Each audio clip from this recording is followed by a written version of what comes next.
I noticed that a lot of the topics on LSAT logical reasoning questions tend to repeat, and if you've been studying for a while, you've probably noticed that too. So today, I wanted to share with you my list of 15 of the most common LSAT logical reasoning topics. If any of these topics scares you or gives you trouble, I would recommend reading a publication like The Economist or Scientific American casually, just to increase your level of comfort with these topics and ones similar to them. LSAT question writers actually get their inspiration from periodicals like this, along with more academic journals. So without further ado, here they are. Number 1, TV shows and violence in children. 2, climate change, fossil fuel use, and crops. 3, dinosaur extinction, ice ages, volcanoes, and asteroids. 4, cigarette advertising, nicotine levels, and smoking rates. 5, government bureaucracies, political parties, politicians, and campaigns. 6, cholesterol, high blood pressure, and obesity. 7, employees and management in mid-sized businesses. 9, economic recessions and consumer spending in imaginary countries. 10, pharmaceutical companies and government spending on medical research.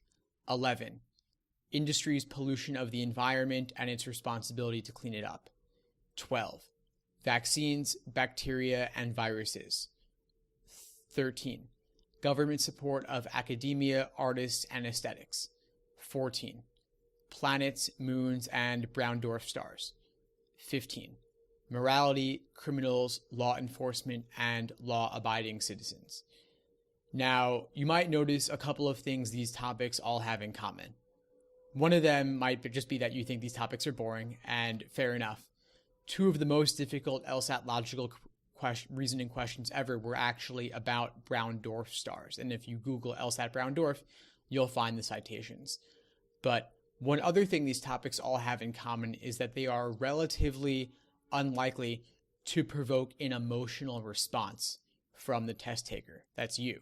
And this is coming directly from LSAC, that they want their own LSAT question writers to choose topics that are unlikely to get you angry or frustrated or sad, because they don't want your emotions to affect your performance on the questions. So, for example, if they had questions related to current events and politicians, or let's see what else, something like abortion or capital punishment, those are things that people tend to feel pretty strongly about one way or the other, and they wouldn't want your personal opinion related to these topics to affect your reasoning ability to solve the questions. And most people studying for the LSAT don't have particularly strong emotional reactions to things like, why did the dinosaurs go extinct, or what's going on with a virus, or how do you feel about a brown dwarf star? Like, you don't really have strong opinions about that, most likely, and so you could really engage more with the argument itself. That's what LSAC is looking to do with questions like this. So again, any of these topics scare you, make you uncomfortable, make you want to know more in order to better solve them, read about them in publications, again, like The Economist or Scientific American, in order to improve your ability to engage with these questions. And of course, any other common topics you see coming up, you want to, of course, research those a bit too, just to increase your comfort level. So that's all I have to say on that pretty much. All the best to you on your LSAT whenever you're taking it, and feel free to reach out if you need anything at all. All the best.